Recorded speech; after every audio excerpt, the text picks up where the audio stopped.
ikaw lang ang mag-iisa. Oo na, sige na, mahal na mahal kita. Sa puso ko ikaw lang ang mag-iisa.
Narito ang bagong kwelang tambalan sa radyo. Nakikiliti ng inyong mga hapon. Makisali sa debate ng babae at lalaki patungo sa usapin ng pamilya at relasyon. May hugot lines at joke time. Makakasama ang hot babe sa balat ng radyo, Super RD Valdez, at ang macho guapito, Super June Visor Bantaculo. Tuwing Lunes hanggang Biyernes, mula alas 2:30 hanggang alas 4 ng hapon. Partners June and Ivy.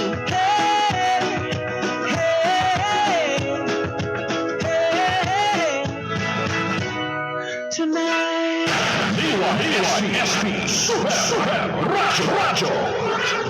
Kung maaari, ay ipagliban muna ang mga malalaking pagtitipon kung saan magsisiksikan ang mga tao.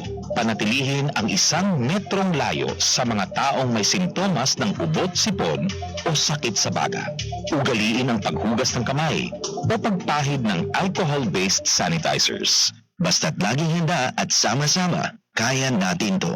Hatid sa inyo ng PCOO, DOH at ng himpilang ito. This is Polly Chan. I've been a bank and wealth manager for more than 30 years. So, believe me when I say that health is really wealth. Ang MX3 tested and proven na may alpha, beta, and gamma mangosteen that helps keep me going with my healthy lifestyle. Health is big investment. Good thing, I'm extraordinarily healthy with MX3. Mahalagang paalala, ang MX3 capsule ay hindi gamot at hindi dapat gamiting panggamot sa anumang uri ng sakit.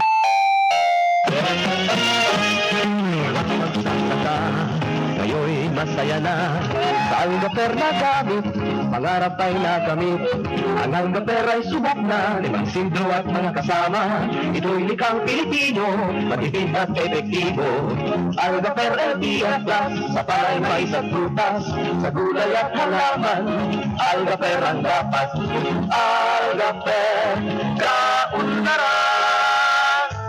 Now that I'm free, needles the one for me. Protection that's right for toddlers. Like me Maria Rivera. and Zia. Simula naging toddler si Zia, mahilig mag-discover at mas independent na siya. Kaya dapat, needed 3 plus for me. Mas pinahusay pa ng NutriTods program. Siksik sa nutrients for digestion, brain at protection. Specially made for toddlers. Look at me, Mom. You're my number one. Choose needed 3 plus. Protect your number one with a new Nido 3 Plus. Toddler milk for 3 years and up. Iwasan ang pagkakaroon at pagkalat ng sakit na COVID-19. Palagiang maghugas ng kamay. Siguraduhing wasto ang paggamit ng mask. I-check ang temperatura para sa lagnat. Umiwas sa matataong lugar. Iwasang hawakan ang mukha kapag hindi pa nakakapaghugas ng mga kamay.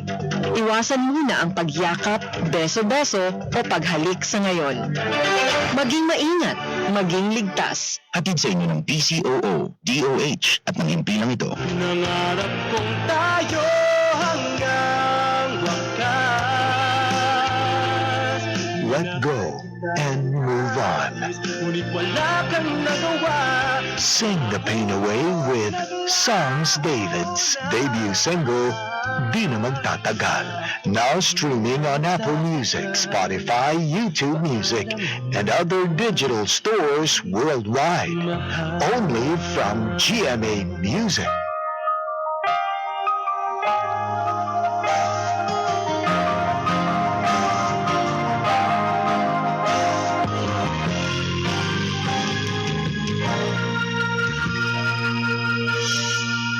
Alinmang sulok ng daigdig ang usig.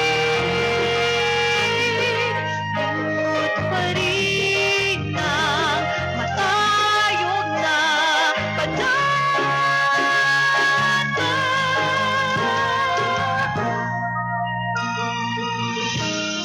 Kapuso tayo tapat sa pagbabalita. Kapuso, ikaw at ako. Bawat isa ay mahalaga sa pagtupad ng bayan ng ating planeta. Serbisyong totoo ng bawat Pilipino. Serbisyong totoo ng Pilipino sa mundo.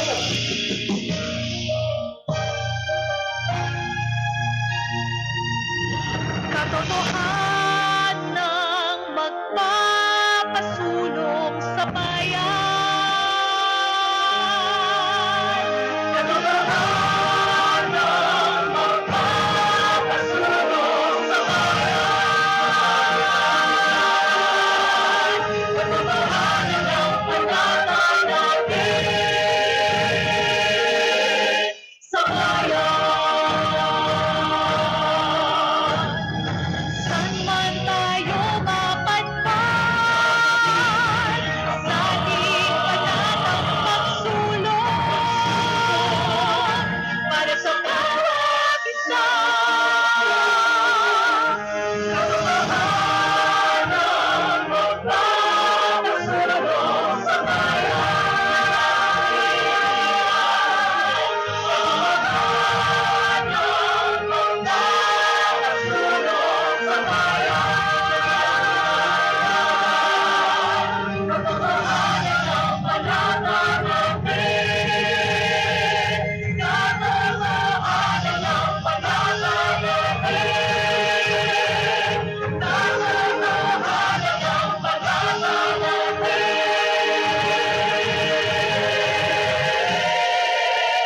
Sa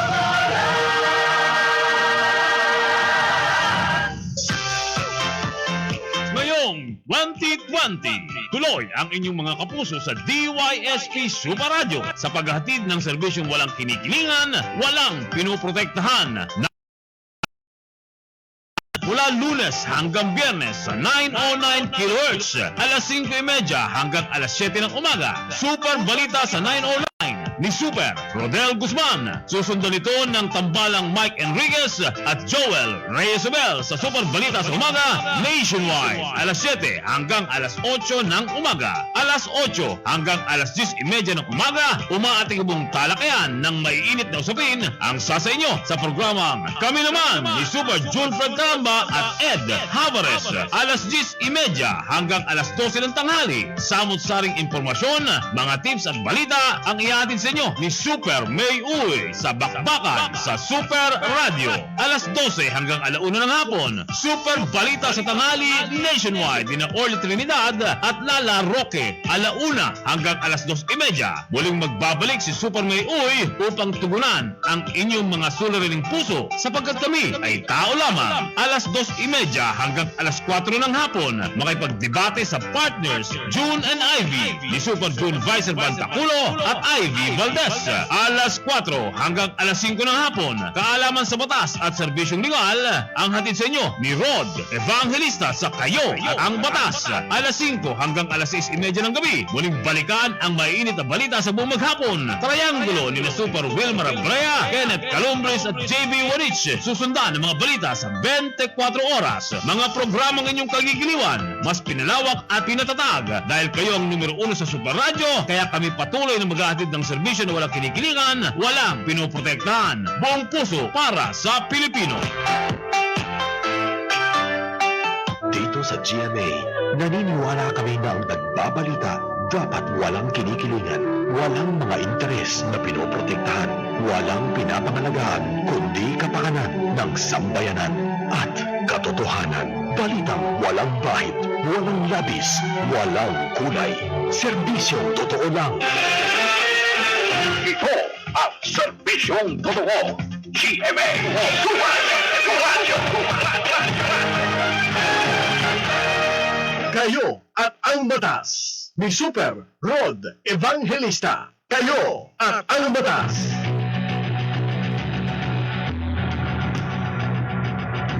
Alright mga kapuso, magandang hapon. Alas 4:09 na po ng hapon. Ngayon pong araw na ito ng Huwebes. It's Thursday, ladies and gentlemen. Ngayon po ay ikapito na sa buwan ng Mayo taong 2020. At siyempre po tayo po magkakasama pa rin. Tayo po magkakaulayaw sa impapawid, maparadyo man, mapa-FB Live man, hanggang alas 5 po ng hapon. Kung susumahin natin, tayo po magsasama pa sa loob ng 50 minutong pagtatanghal ng inyo pong paboritong programa, Kayo at ang Batas. 50 minutes pa dahil ang ating pong tumpak na oras sa mga sandaling ito ay alas 4:10 ng hapon. Siyempre ang ating pong pagbati sa 66 na barangay ng lungsod na Puerto Princesa na tinaguriang City in the Forest at City of the Living God. Ganun din po ang ating pagbati sa 23 mga munisipyo sa buong lalawigan ng nag-iisang Palawan. Yan po naman ang The Last Frontier. Mukhang matatagalan pa, yung plebisito para sa paghahati ng Palawan. Dapat naka-schedule. Malapit na dapat 4 na araw na lang sana may plebisito na. Para mag-decide ang taong bayan, ang mga taga 23 mga munisipyo sa buong lalawigan ng Palawan kung sila po'y papayag na hatiin ang lalawigan ng Palawan into 3 provinces. That is Palawan del Sur, Palawan del Norte, and Palawan Oriental. Naka-schedule kasi sa May 11 dapat yun, base po doon sa batas na maghahati sa lalawigan ng Palawan. Kaya nga lamang po, dahil po sa dinaranas nating problema sa COVID-19, na-postpone po yung plebisito na yan. Wala pa pong schedule kung after ng sitwasyon natin, kung kailan po maitutuloy yung tawag dito na udlot na plebisito dito po sa lalawigan ng Palawan. Pero ano man po mangyari, mangyayari yan dahil nasa batas na po yan. Yan na lamang po ang kulang para mahati ang lalawigan ng Palawan into 3 provinces, yung pong plebisito na yan. Okay? Ang magdidesisyon po niyan ay ang 23 mga munisipyo.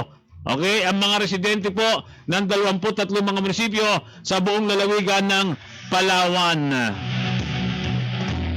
Teka muna, batiin muna natin yung ating pong mga taga-subaybay via FB Live.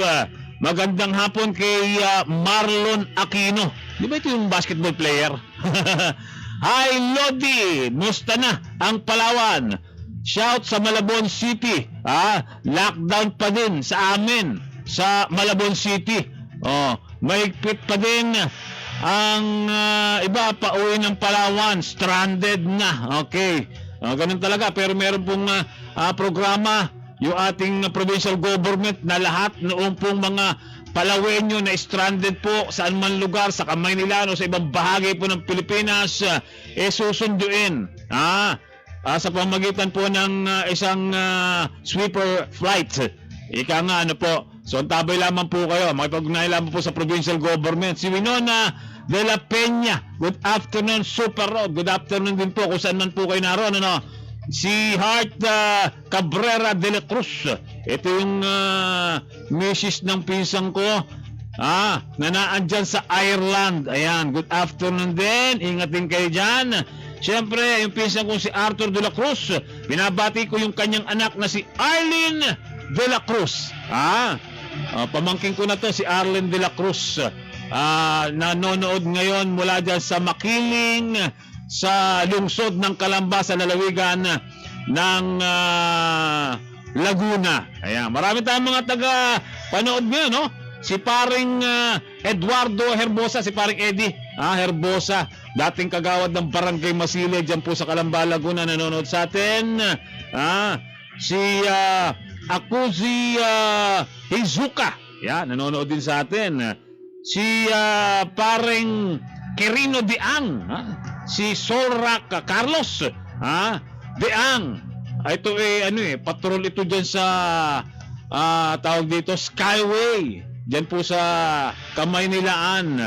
Magandang hapon sa inyo dyan. Si paring Leo De Leon, ito nasa abroad din to Tapos si paring si brother Jose Leo Pamplona, yan, nanonood din sa atin ngayon. Talagang tambak yung mga nanonood sa atin ngayon, Si auntie ko, yung pinakamamahal kong auntie, si Auntie Pinang dyan sa Barangay Masile. Jesus Valencia, puro mga kababayan ko ito, mga kababayan ko to. At si Marlene Maligaya de Rosas, yan, ito best friend ko naman nung during our college days. Si Marlene. Hi friend, idol, galing mo mag-broadcast. Oy, belated happy birthday kay Marlene de Rosas. Birthday nito nung isang araw pa o ngayon o kahapon. Ewan ko, basta birthday. Happy birthday, At ito, dahil pa may iba, mamaya na si Tata Oli, nanonood din sa atin ngayon Talagang ang aking mga suki galing dyan sa aking sinilangang bayan o sinilangang lungsod. Dati bayan pa lang yun ang Calamba, Laguna. Siyempre, binabati din po natin ang ating mga kapuso dyan po sa bayan ng Dumaran. Isang napakagandang bayan yan. Isang umuusbong na tourist destination dito po sa lalawigan ng Palawan. One of these days, yan naman yung papasyalan natin. Dahil ang gaganda din pala ng mga isla dito Tsaka yung diving site nila talagang world class. Hindi lamang napapansin kasi ang hirap pumunta. Napakapangit ng kalsada. Ewan ko nga ba kung kailan aayusin yung kalsada dito Pagka umuulan, ako, Diyos ko, hindi na madaanan. Halos yung pong kalsada papunta po sa bayan o sa Dumaran. Okay? Buti kung doon lang sa kasi yung pinakabayan ng Dumaran, Island. Pero meron din silang mga barangay dito sa mainland Palawan. Pero maganda po, yung Dumaran, ako, talaga naman. Mag-e-enjoy din po kayo. Kung nag-e-enjoy kayo sa El Nido, sa San Vicente, sa lungsod ng Puerto Princesa, mag-e-enjoy din po kayo dyan po sa Dumaran. Sabi ko nga kanina, kaya lang siguro hindi nakilala pa noon yung mga gandang tanawin at magagandang paliguan dyan po sa Dumaran dahil nga po sa hirap puntahan. Halos hindi mapuntahan pag umuulan. Ang pangit ng kalsada Kaya hindi pa gaanong sikat. Pero ngayon, dahil doon sa promotion at pagka nakita mo talagang may kayo mabibighani. Parang paraiso din itong bayan ng Dumaran. So, sooner or later, talaga ito po siguro after itong pandemic na to, talagang magbo-boost yung tourism industry dyan po sa Dumaran. At congratulations po sa mga kapuso natin dyan po sa bayan ng Dumaran. Kung pwede daw magpag-greet, sabi ni best friend Marlene sa Barangay Masila, yung Maligaya family. Ayan. Yung kanyang mga magulang, si Kuya Mario or Tatay Mario. Nakalimutan ko yung pangalan, Mario, ng nanay mo. Sa tagal na hindi kami nakikita. Alright, ito yung ating mga pag-uusapan. Yung ibang mga nanonood sa atin mamaya babatiin natin kayo lahat at saka yung mga mensahe. Okay, si Boyd Kapitan, magandang hapon. Okay, God bless din po. Pag-uusapan natin yung pong patungkol doon sa mga tindahan na hindi nagbibigay ng tamang sukli. Meron mga ganyan tindahan eh. Di ba? Ay, wala akong piso eh. Oh. Ibig sabihin, kulang na ng piso yung ano mo. O kung wala mang piso, ito na lang candy. Ha? Wala na kasi akong barya. Oh, yan po'y bawal. Meron pong batas na nagbabawal na obligasyon po ng tindahan na magkaroon po ng panukli. Ha? At hindi yung sasabihin mo, wala akong piso, wala akong dos, tawad na lang. Sa halip na ikaw ang magtawa doon po sa customer, ikaw pa yung hihingi ng karagdagang bayad dahil hindi mo na ibigay yung sukli. Pero kuidaw, meron pong batas na nagbabawal po dyan. At meron pong katapat na kaparusahan doon po sa mga tindahan na hindi po magbibigay ng tamang sukli. Naalala ko yung isang department store or grocery dito sa lungsod ng Puerto Princesa. Lagi na lang candy. Ewan ko kung hanggang ngayon ganun pa rin yung sistema nito. Kasi pagka ikaw sinuklian ng candy, parang pinipilit ka na bumili ng candy. May presyo din yung candy, tumutubo din yung tindahan doon. Di ba? Pagka sinuklian ka ng candy, persahang bumili ka ng candy nila dahil walang panukli usually okay lang sa mga kababayan natin, di ba? Doon sa mga mamimili, sasabihin nila, piso lang naman yan, sige, okay naman, may candy naman. Kaya lang po, bawal nga po pinagbabawal po ng batas at meron pong kaukulang multa, parusa doon po sa gagawa niyan. Okay? Kung kayo po hindi sinuklian, kung instead of pera, candy, meron pong pananagutan yung pong tindahang yun. At yun po yung ating pag-uusapan sa unang bahagi po ng ating palatuntunang kaitang batas.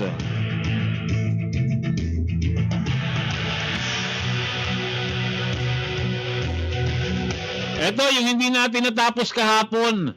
Yung patungkol dito po sa katanungan at sitwasyon nitong si Lucius. Si Lucius po ay isang person with disability or PWD. Ibig sabihin po, may kapansanan.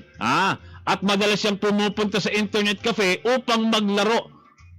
Kasama yung kanyang mga kaibigan. Pero ayaw daw tanggapin ng internet cafe yung PWD ID niya. Dahil hindi raw kasama sa kanilang discount ang pagrerenta po ng mga computer para sa paglalaro. So tinatanong ni Lucius kung tama ba daw yun.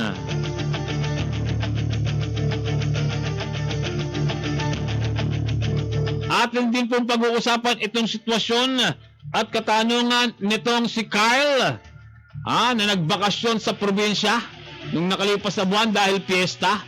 Nagulat siya sa isang palaro. Ang palaro horse fight o sabong ng mga kabayo. Hanggang isa ay matumba at mamatay. So nais na malaman kung may batas ba na nagbabawal sa ganoon daw klase ng palaro.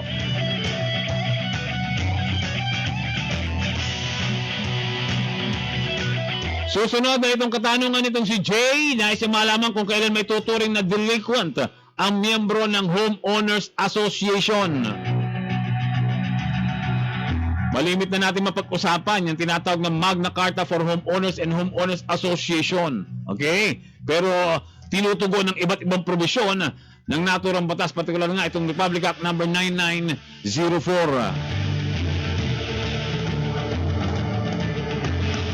Pag-uusapan din natin ito mga katanungan ni Felix dahil siya malaman kung sakop din ba silang mga family driver sa Domestic Workers Act.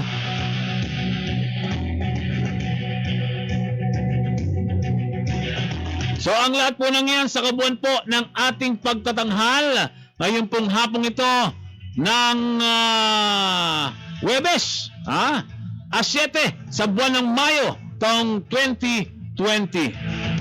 Siyempre sa ngalan po ng ating partner sa bagong teknikal, Super Albert Balanas, ako po ang inyong makakasama, ROD Rod Evangelista, bumabati po at nagpupugay sa inyo ng isang mapagpalaya at isa pong makakalikasang hapon ng Huwebes sa inyo pong lahat.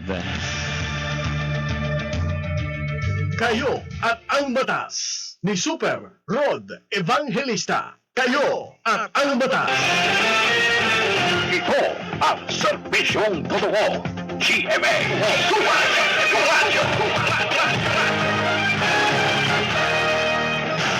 DYSP Super Radyo.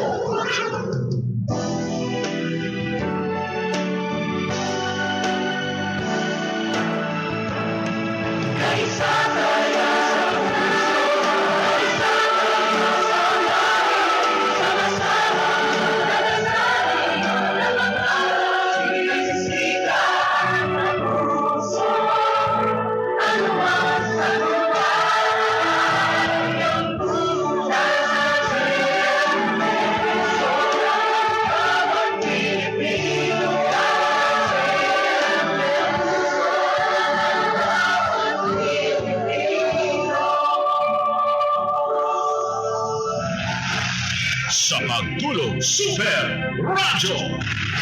Sa pagising, Super Radyo. Sa pagkain, Super Radyo. Sa lahat ng oras, Super Radyo. Super Radyo. Super Radyo sa umaga, Super Radyo sa tanghali, Super Radyo sa gabi, Super Radyo bawat segundo, bawat minuto. Super Radyo. DYSP Super Radyo. Kayo at ang batas ni Super Rod Evangelista. Kayo at ang batas. Balik po tayo mga kapuso, alas 4:25 po ng hapon kay Paring Tolits. Ito kaklase ko doon sa San Sebastian College of Law.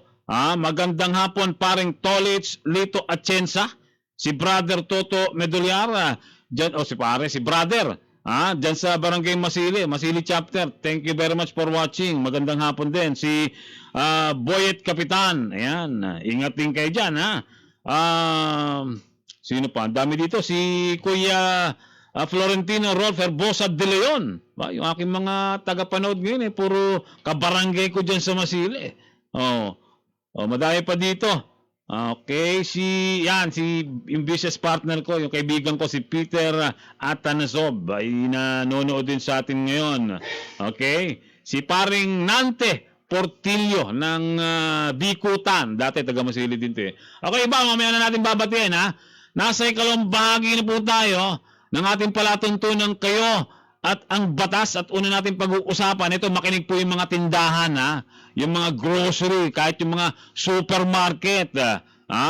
Dahil minsan nauuso po yung sa halip na tamang sukli, yung ibigay, minsan kulang. Sasabihin, wala po akong piso pasensya na po. O kaya ito na lang, candy na laang. Meron pong batas na nagbabawal po sa mga ganyang gawain. Alam niyo po, yung po mga mamimili, tulad po natin, meron pong karapatang makuha yung tamang sukli at malaman kung magkano talaga yung presyo ng kanyang binibili. Okay? Maliit man po yung halaga nang hindi na ibibigay ng sukli, abay sinasalamin nito yung kawalang karapatan or katapatan ng tao. Kasi nga kung ikaw nagtitinda, abay dapat meron ka nang nakahandang panukli doon sa tindahan. Kasi asahan mo na dapat yan di ba? Yung pong mga mamimili, buo yung ibibigay na bayad. Okay? So upang mapangalagaan po yung mga mamimili laban sa mga mapang-abusong nagbebenta na hindi po nagbibigay ng sukli o tamang sukli, ipinasa po ng Kongreso ito pong Republic Act number 10909. Ano po ang ibig sabihin? Ano po yung titulo? Nito pong RA 10909. Ito po yung mas kilala sa titulong No Shortchanging Act of 2016. Okay? Bigyang daan po natin yung Section 2 ng nabanggit na batas. Basahin po natin yung po isinasaad ng provision ng Section 2. Ito po yung Declaration of Policy. Okay? Ng Estado. Patungkol po dito. Sabi po ng batas, it is the policy of the state to protect the interest and promote the general welfare of the consumer as well as establish standards of conduct for business and industry. Toward this end, the state shall implement measures to achieve the following objectives. So ito po yung mga objectives para po yung ating mga mamimili, consumer tulad po natin ay maprotektahan. Una, protection of consumers against deceptive, unfair, and unconscionable sale acts and practices. Okay? Pangalawa, institutionalization of the industry practice of giving exact change to consumers of goods and services. Na po, para maiwasan yung mga pakulang-kulang ng sukli, okay? Patawad-tawad. Lahat po ito may layuning proteksyonan yung po mga consumers. So makikita po natin dito yung pong hangaran ng Estado na mabigyan po ng sapat na proteksyon ng kapakanan ng po mga mamimili tulad po natin. At kagawian na ng mga negosyante na maging matapat doon po sa mga mamimili. Responsibility po nilang ibigay yung sukli o tamang sukli doon po sa mga mamimili. Kagaya nga po ng binabanggit natin kanina, di ba? Malimit po mangyayari ito, ay wala akong piso. Ay, wala akong barya dito, kulang ng dosto. Oh. Ay, kulang ako ng piso, candy na laang. Okay?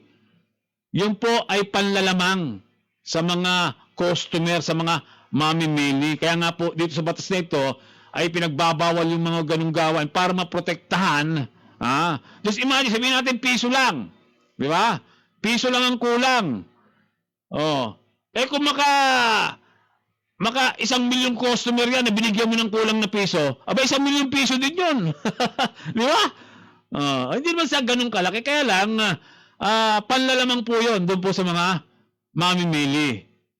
Yung po mga mamimili na hindi nabibigyan ng sapat na sukli, maaari po maghain ng kanyang formal na reklamo sa Department of Trade and Industry. Sa loob po ng hindi higit sa 10 working days matapos na mangyari yung paglabag.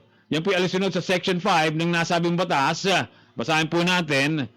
Sabi po ng Section 5, yung procedures in filing a complaint, kung paano ihahain yung reklamo sa Department of Trade and Industry o sa DTI. The consumer shall write and submit a letter of complaint to the Department of Trade and Industry o DTI not later than 10 working days after a violation has been committed. So kapag ka po kulang ang sukli, candy yung isinukli, kung nais nyo pong magreklamo. Pero ito, binabanggit lang po natin yung batas Kaya lang po, di ba, malabo naman kinulangan ka lang ng piso, magrereklamo na Kaya lang, para lamang po maprotektahan, sabi ko nga kanina, kung kahit piso lang, pag nagkaroon ng 1 milyong customer na kinulangan ng piso, o di 1 milyong piso din yun. Pero ito po ay pagbibigay proteksyon lang po sa mga mamimili. Okay, so ang gagawin po, kung sakaling nais yung magreklamo, magsasubmit po kayo ng letter complaint, sulat reklamo sa DTI. Yan po ay sa loob ng 10 araw matapos pong mangyari yung pong pagbibigay ng kulang na sukli. Okay? Then, the DTI shall in not more than 10 working days after the complaint has been submitted, conduct an investigation and shall issue a notice to the establishment involved. So, 10 days, bibigyan ng pagkakataon yung magrereklamo. Pagka natanggap yung reklamo, meron pong 10 araw din, 10 working days. Hindi kasama siyempre dito yung holidays at saka yung Sunday, di ba? So meron din siya 10 araw, 10 working days, matapos matanggap yung complaint na magsagawa po ng investigasyon. Of course, dapat po para ma-practice din po yung tinatawag na due process, kinakailangan mag-issue po ng notice doon po sa inireklamong establishmento. After a full investigation shall have been made by the DTI, it shall issue its decision and findings not later than 30 days from the receipt of the complaint. So, binibigyan lamang po ng 30 araw. Okay? Yung pong DTI para magsagawa ng investigasyon. Kunin yung panig ng magkabila. Okay? Tapos, nothing herein shall be construed to limit or impair the rights and the remedies of a consumer under any other law. So, ayon po sa Section 6 ng Republic Act number 10909, ang anuman daw pong establishmento na matapos mapatunayan ng DTI na hindi po nagbigay ng sukli o tamang halaga ng sukli, maaari pong maparusahan. Ito po yung pagkakasunod ng parusa. Doon po sa mga mapapatunayang nanlamang sa kanila pong mga customer. Una, para sa unang paglabag, pagbabayad po ng multa na 500 pesos o 3% ng kabuuan ng kanyang benta ng araw na siya po ay nagkaroon ng paglabag. Aliman po dito ang mas mataas. Makulit, gumawa pa ng pangalawang paglabag. Pagbabayad po ng multa na 5,000 pesos o 5% ng kabuuan ng benta sa araw na nagkaroon po siya ng paglabag. Aliman dito po yung mas mataas. Mas makulit, inulit pa rin sa ikatlong paglabag. Pagbabayad po ng multa na 15,000 pesos o 7% ng kabuuan po ng benta sa araw ng kanyang paglabag. Alinman dito yung mas mataas. Bukod pa sa ang lisensya nito, para sa makapagnegosyo ay sususpendihin sa loob po ng 3 buwan. At para sa pang-apat po ng paglabag, pagbabayad po ng multa na 25,000 pesos o 10% ng kabuuan po ng benta sa araw na siya po lumabag. Alinman dito ang mas mataas. Maliban po sa pagbabayad ng multa, yung kanyang lisensya, kasi sobrang kulit mo na, sobrang yung panlalamang mo, abay, ipapawalang bisa na. Dati, suspension lang ng inyong lisensya, pero pag pumang-apat na paglabag ka pa, abay, ipapawalang bisa na. Yung iyong lisensya. So, bilang karagdagan po sa multa na babayaran ng establishmento, ibabalik din ito sa mamimiling nagrereklamo, yung pong kabuong halaga ng sukling hindi nito ibinigay. So, just imagine, piso hindi mo na ibigay sa customer, nabwisit si customer, inireklamo ka doon sa DTI, napatunayan na ikaw nagkasala talaga, hindi mo talaga ibinalik yung sukli. Abay, sa unang paglabag, 500 pesos. Imagine piso, babayaran mo ng 500 pesos ng multa. So, pag ayusin nyo na po, sa mga tindahan, sa mga groceries, ito naman talaga nakakapag-ipon ng baryete. Dapat talagang may barya na pong nakaantabay. Doon po sa inyong kahadiyero para sa ganun, kung magsusukli kayo, tama lamang po yung sukli.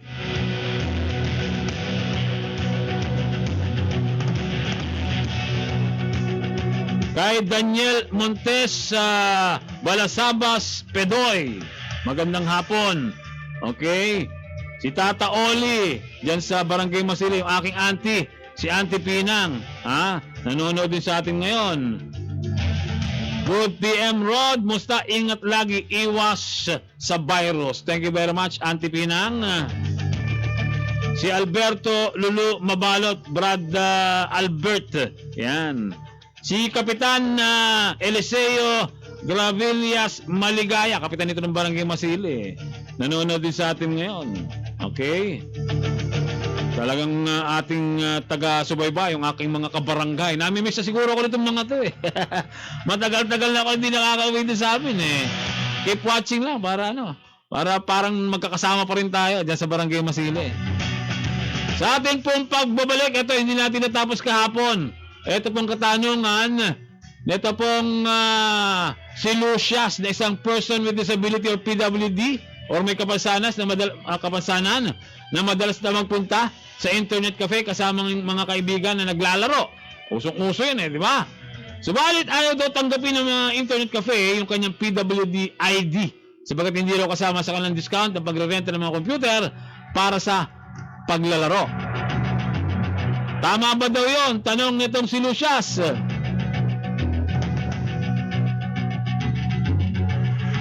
At pag-uusapan din natin sa ating pagbabalik sa ikalawang bahagi ito naman sitwasyon itong si Carl. Alamin natin ang penalty doon po sa magpapasabong sa kabayo. Alam ko, pinagbabawal yun di ba? Pati yung dog fighting. Yung sabong, hindi. Pero yung horse fighting at saka yung dog fighting, alam ko pinagbabawal yun. Mamaya alamin natin yung batas at yung multa or penalty sa mga gumagawa ng pasabong ng kabayo at ng aso. Yan po sa ating pagbabalik. Oras natin, alas 4:37 po ng hapon. Magbabalik pa rin po ang inyong lingkod. Makalipas lamang po ang ilan natin mga hanap buhay. Kayo at ang batas ni Super Rod Evangelista. Kayo at ang batas. Ito ang serbisyong totoo. GMA Radyo. Mga Bears, narito na ang idol para sa inyong kotse, van, bus o truck, ang Nano Energizer. 8 to 21% na tipid sa gasolina, diesel o LPG. 6 times na tipid sa oil. 5 times na nagpapahina sa ingay at vibration ng inyong sasakyan. Walang smoke belching at binabalik ang lakas ng inyong makina ng 100%. Isang application lang, tatagal ang epekto ng 30,000 kilometeran ng inyong sasakyan bago kayo muling mag-apply ng Nano. Dalawang klase ang Nano. Nano Red para sa 4 to 10 liters of engine oil at Nano Green para sa 1 to 3 liters of oil. Para sa karagdagang impormasyon at detalye, basahin ang label na nakadikit sa Nano Energizer product bago gamitin. Nano Energizer. Available sa Handyman, Hardware Max, Tracker Zone at JPX Glass Supply. Nano Energizer. Pet malu ang wear pa mo. Lodi ka ng mga driver at biyahero. Nano Energizer. Numero unong kape, mixed and herbal coffee. Dumarami na ang nag-mixed and coffee. Mixed in kape namin everyday. Mixed in coffee. Mixed and herbal coffee. Marachel Elegio, galing po ng Jose Rizal, Awarlan, Palawan, 42 years old. Carlito Bautista, taga Puyo, Palawan, 58 years old. Ako si Felisa Aguiloso Moralde from Palawan, 58 years old. Ang ating kape, mixed and herbal coffee. Doc F, mixed and coffee. Doc F, itong alternatibo formula. Ang Doc Alternativo, The Bixi Center, sa Puerto Princesa City, Palawan. Doc Alternativo, Malvar Street, Barangay San Pedro, Puerto Princesa City, Palawan. Zapul 5 Easy Insecticide. Zapul 5 Easy.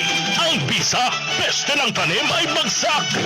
Zapul 5 Easy. Yan ang gamitin. Sigurado, ani ng tanim ay masagana. Kaya Zapul 5 Easy. Yan ang kailangan sa ating tanim na palay, mais, gulay at prutas. Zapul 5 Easy. Ang bagong primera klaseng cypermethrin na produkto ng Bayer Crop Science. Zapul 5 Easy Insecticide. Mga peste, Zapul. Mabibili sa Palawan Poultry and General Merchandise at sa mga agricultural supply. Hello, I'm Dr. Nino Rodil. Feeling really blessed with my 2 sons who are doing very well and a new dental clinic that's doing even better. More with my good health and energy. MX3 has very low sodium content, cholesterol, and fat-free. It's good for my health. Feeling more blessed? Yes! Feeling an extraordinary. Yes na yes with MX3. Mahalagang paalala, ang MX3 capsule ay hindi gamot at hindi dapat gamitin panggamot sa anumang uri ng sakit.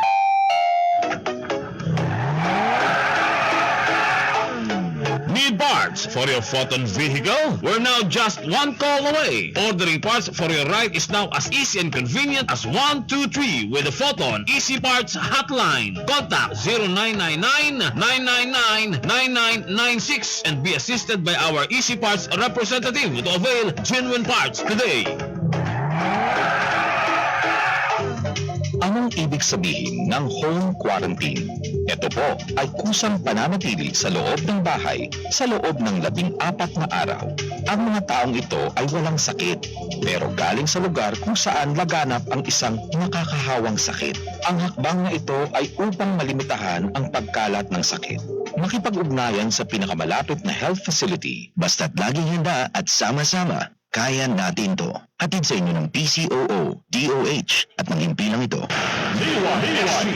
Super Radyo. Kayo at ang batas ni Super Rod Evangelista. Kayo at ang batas. Mga puso, balik po tayo. Magandang hapon kay Danilo Tamayo Rescar Jr. Ayan, nanonood din sa atin. Nasa ikatlong bahagi na po tayo ng ating palatuntunan. Ito yung hindi natin natapos sa talakayan kahapon. Hindi natin nasagot kahapon dahil kinapos na po tayo sa oras.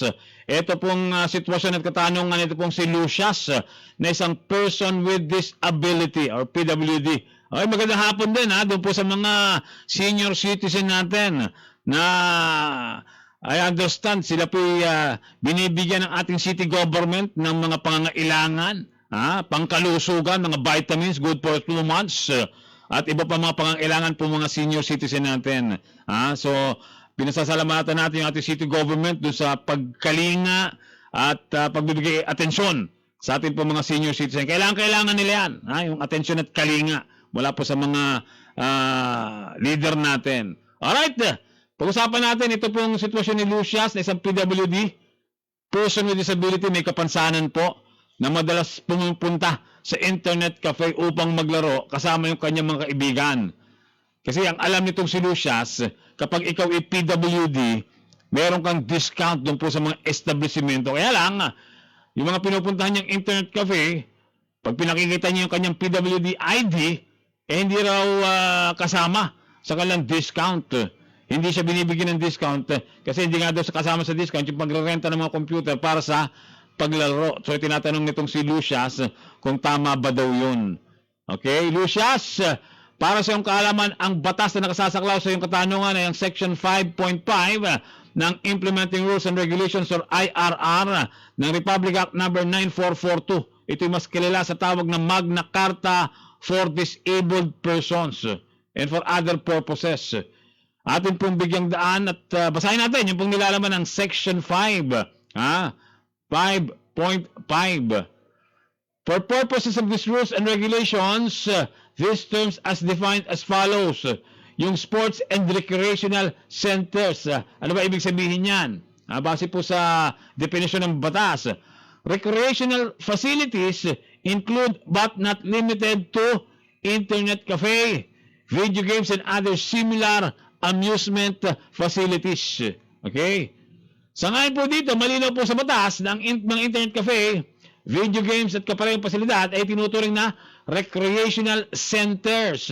At kasama sa mga establishmentong dapat magbigay ng discount para po sa ating mga PWDs. Ibig sabihin, napakaliwanag, bilang isang PWD, kahit na kayo pumupunta sa mga internet cafes at nagre-renta ng mga computer upang maglaro lamang, dapat pa rin po kayong makatanggap ng diskwento. Kasi yun po yung sinasaad ng batas. Malinaw po sa sinasabi ng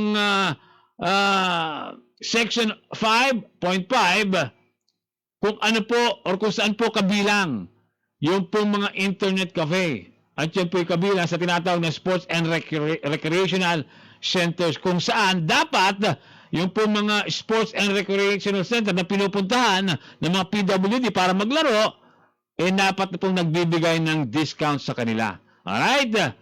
Sunod, ito namang sitwasyon at katanungan nitong si Carl. Nagbakasyon daw sila sa probinsya nung nakalipas na buwan dahil fiesta. Nagulat itong si Carl sa palaro. Yung horse fights o sabong ng mga kabayo. O hanggang ang isa ay matumba o mamatay. So, nais malaman itong si Carl kung may batas ba na nagbabawal sa ganitong klase ng palaro. Yung pong horse fight na tinatawag. At para sa yung kaalaman, sa kaalaman po ng ating mga tagapakinig at mga tagapanood, ang batas po na sumasaklaw dito po sa katanungan ni Carl ay ang Republic Act number 10631.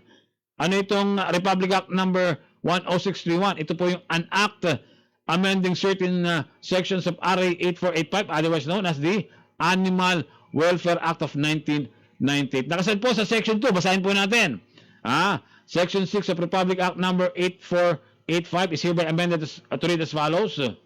Nasa Section 6 na po yun. It shall be unlawful, sabi po ng batas, it shall be unlawful for any person to torture any animal, to neglect to provide adequate care, sustenance of shelter, or maltreat any animal, or to subject any dog or horse to dog fights or horse fights. Kalino po yung sinasabi. It shall be unlawful to subject any dog or horse to dog fights or horse fights, kill or cause or procure to be tortured or deprived of adequate care, sustenance or shelter, or maltreat or use the same in research or experiments not expressly authorized by the Committee on Animal Welfare. So napakaliwanag po sa makatuwid.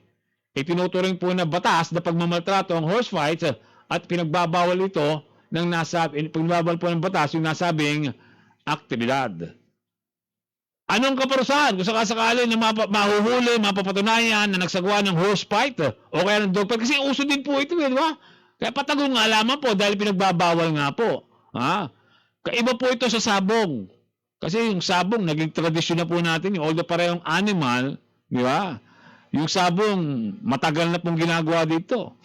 Panahon pa po ng Kastila, meron ng ganyan eh. O, dumaan pa po yung panahon ng Amerikano. Panahon ng Hapon. O, ginagawa na po yung sabong na. Pero yung dog fight at horse fight,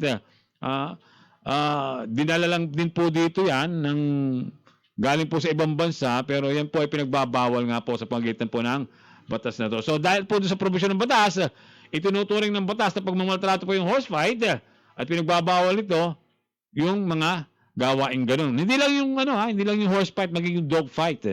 At sino man daw po lumabag, ito yung parusa.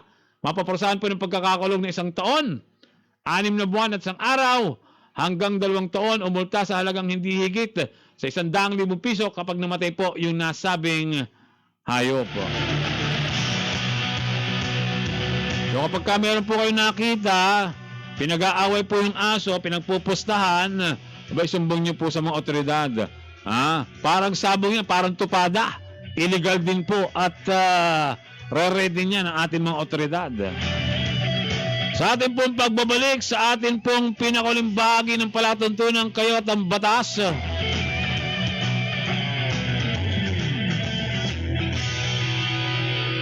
Dalawang topic pa po yung ating pag-uusapan. Tanong ni Jay, nais siya malaman kung kailan maituturing na delinquent ang miyembro ng Homeowners Association.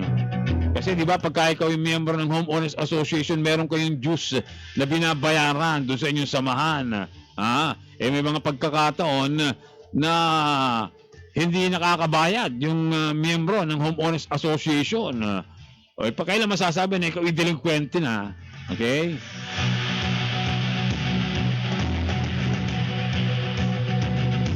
At panghuli yung tanong ni Felix. Gusto niyo malaman kung sakop din ba silang mga family drivers sa Domestic Workers Act o yung batas kasambahay? Ang lahat ng yan sa kabuuan po ng ating pagtatanghal sa pinakahuling bahagi na po ng ating palatuntunan kayo at ang batas. At yan po ay sa ating pagbabalik. Oras po natin, 10 minuto bago sumapit ang 5 ng hapon. Magbabalik pa rin po ang inyong lingkod, Rod Evangelista. Sandali po lamang. Kayo at ang batas ni Super Rod Evangelista. Kayo at ang batas. Ito ang serbisyong totoo. GMA Radyo.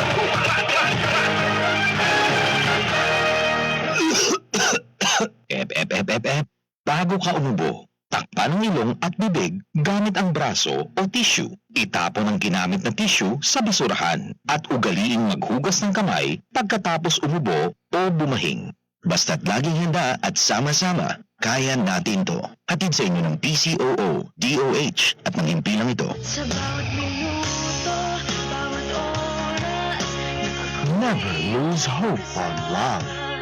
Listen to Bianca O'Malley's debut single, Kahit Kailan. at sa bawat araw na lilipas, aabutan na Now streaming on Apple Music, Spotify, YouTube Music, and other digital stores worldwide. Only from GMA Music. Extended ang quarantine. Kaya naman mas enhanced na rin ang inyong afternoon prime. Wala ka bang magawa kundi sundan ako at agawin lahat ng gusto ko para sa kasal namin? Ha? Wala akong inagaw sa'yo kahit kailan. Ikaw ang maraming inagaw sa akin. Ika-6 na utos, 2:30 p.m. Pinakawa mo yung kapatid mo! Sino kapatid, Nay? Sinadali! Sa Leos, mali mo kapatid kayong dalawa! O Nanay, 3:25 p.m. Meron akong sikreto. Sige, sasabihin ko sa inyo. Malakas ako! Wala nakakaalam kung saan nagmula ang kapangyarihan na yun. Basta ipinapasa lang yun.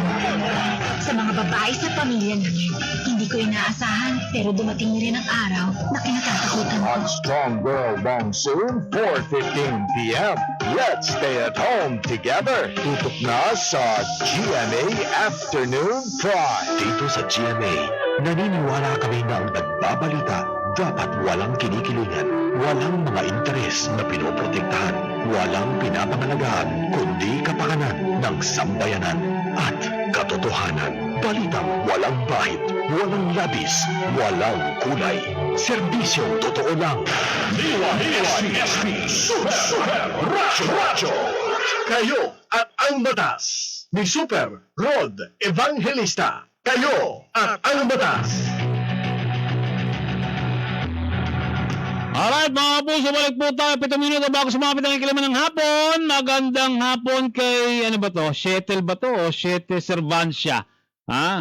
Okay, Shete or Shet Servancia. Nanonood siya from Doha, Qatar. Ayan. At kay Jesus Valencia, nanonood din sa atin. At kay paring Teddy ng Barangay San Pedro. Aristides Rodriguez Jr., yung kaibigan natin, nanonood from Barangay San Pedro. Alright, tayo po ay nasa pinakahuling bahagi na, na ating pong palatuntunan kahit ang batas at dalawang topic pa po, dalawang katanungan legal pa itong ating tutugunin at pag-uusapan. Unahin na natin, ito pong itinatanong nito pong si Jay. Ayan, nasa malaman kung kailan may tuturing na delinquent ang miyembro ng Homeowners Association. Ayon po, Jay, ay sa Implementing Rules and Regulations or IRR ng Republic Act number 9904, ito yung Magna Carta for Homeowners and Homeowners Associations. Para malaman natin yung pong tinatawag na delinquent members, basahin po natin yung isinasaad ng Section 13 na patungkol nga po sa tinatawag na delinquent members, mga delinquenting miyembro. Alright, sabi po ng batas, unless otherwise provided in the bylaws, a member, ito makinig kayo ha, who has failed to pay 3 consecutive or cumulative monthly dues or membership fees or other charges or assessment despite demands by the association, or has repeatedly violated the association's bylaws and or declared policies, may be declared delinquent by the board of directors in accordance with the procedure in the succeeding section. So, 3 buwan, 3 hulog na hindi ka nakakabayad ng iyong dues, ikaw ay maitutuloy ng isang delinquent member. So, sang-ayon po sa nasabing IRR, may tuturing po na delinquent ang miyembro ng Homeowners Association kung siya po ay hindi nakakabayad or hindi nakapagbayad ng 3 cumulative na monthly dues o membership fees o iba pang charges or assessment sa kabila po ng pag-demand ng association. Maliban na lamang kung mayroong itinakda ang bylaws ng samahan na ibang panahon kung kailan itinuturing na delinquent ang mga miyembro nito. Ngayon man po, kinakailangan ng board o committee ng Homeowners Association na sundin po yung proseso na itinakda sa Section 14 ng IRR bago po maipadeklara ang miyembro na delinquent o not in good standing. Alright? Panghuli, ito pong katanungan nitong si Felix, na isang family driver. Ang kanyang tanong, gusto niyo malaman kung sakop din ba silang mga family driver ng Domestic Workers Act. Ito po yung tinatawag sa Tagalog na Batas Kasambahay. Alam mo, Felix, malinaw po na binanggit sa Implementing Rules ng Republic Act number 10361. Ito po yung mas kilala sa Domestic Workers Act o Batas Kasambahay kung sino at hindi ang mga itinuturing na kasambahay at ang nasasakupan ng mga probisyon ng batas na ito. Sabi po ng Section 2, basahin natin kasi dito po nakasaad yung tinatawag na coverage. This IRR shall apply to all parties to an employment contract for the services of the following kasambahay, whether on a live-in or live-out arrangement, such as but not limited to. So, ito po, yung pong mga kabilang, yung pong nasa sakop, yung cover, nito pong Republic Act number 10361, o ito pong batas kasambay, isa-isahin po natin. General House Help, yung mga katulong po natin sa bahay, tagaluto, tagalaba, tagalinis, tagaalaga ng bata, all around. Yaya, kabilang din po yan. Yan, yung cook. Okay. Yung gardener, hardinero, yung tagapaglaba, laundry person, or any person who regularly performs domestic work in any household on an occupational basis. Ito po, yung mga hindi covered nito ng naturang batas. Service providers. Ito, para tugunin ng diretso yung katanungan. Ano pa hindi kasama? Hindi covered ng batas. Family drivers. Children under foster family arrangement. And any other person who perform work occasionally or sporadically and not on an occupational basis. So, sa ating pong pag-isa-isa, noong pong mga sakop or yung cover at hindi cover, noong pong naturang batas, maliwanag po na isinasaad sa letter B. Okay? Yung pong ng section 2 sa coverage. Hindi po kasama yung pong family driver. Maliwanag po, specific na nakasaad po yung family driver as not included dun sa coverage po ng naturang batas. So malinaw sa nabanggit na pag-iisa natin sa ginawa nating enumeration na yung mga family drivers na tulad po ninyo hindi sakop ng Domestic Workers Act. Binabati ko ulit yung anak ni Tatoy, ni Arthur de la Cruz, yung pisang ko dyan sa Barangay Makiling sa Calamba, Laguna. Si Arlene de la Cruz, pamangkin ko. Magandang hapon, Arlene de la Cruz.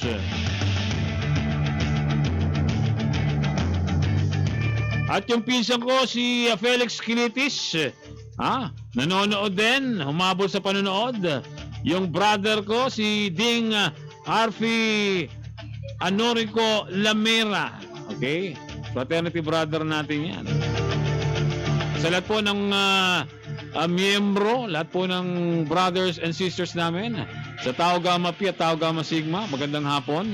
Maraming salamat sa suporta. At belated anniversary sa Masili Chapter. Wala na po tayong oras, so kinakailangan natin magpasalamat. Maraming salamat po doon sa mga libo-libo natin tagapakinig sa DYSP Super Radio sa 66 na barangay ng Puerto Princesa at 23 mga munisipyo sa buong lalawigan ng Palawan. Mga nakasama natin sa FB Live, magandang hapon po sa inyo. Maraming salamat. All over the world ito. May Ireland, Doha, Qatar, Australia, Canada. Ba talaga naman, oh. Sa ngalan po ng ating naging partner sa Bagong Technical, ay bukas alas 4 hanggang alas 5 para po sa ating pambiyernes edisyon ng Palatuntunan Quezon Batas. At malapit na rin po sa araw ng Sabado, may konting pagbabago sa ating oras, 9 to 10 po tayo para bigyan natin yung pong programa ng provincial government. Kailangan ng impormasyon mula po sa provincial government, kaya ating pong pinagkaloob yung pong 8 to 9 na programa para po sa provincial government, Provincial Information Office. Kailangan yan sa mga itong panahon. Sa ngalan po natin naging partner sa Bagong Technical, Super Albert Balenas. Ako po yung nakasama, ROD, Rod Evangelista, na nagsasabing sa paglilingkod sa bayan, hindi po importante ang talino. Ang kailangan, puso, serbisyong may puso. Sa inyo po aming mga kapuso, kayo po ang numero 1 sa Super Radio, kaya kami po patuloy na maghatid ng serbisyong walang kinikilingan, walang pinoprotektahan. Paalam na po, mga kapuso.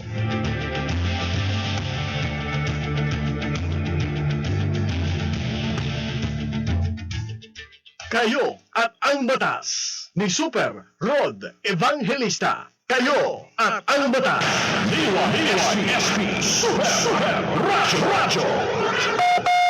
Ang oras ay ganap ng alas 5 ng hapon. Ang oras na ito ay hatid sa inyo ng Nido 3 Plus. Protect your number 1 with a new Nido 3 Plus. Toddler milk for 3 years and ang oras ay hatid sa inyo ng Safeguard. Wash hands. Stay safe. Safeguard. Nara Agricultural and Poultry Supply. Dealer of fertilizers.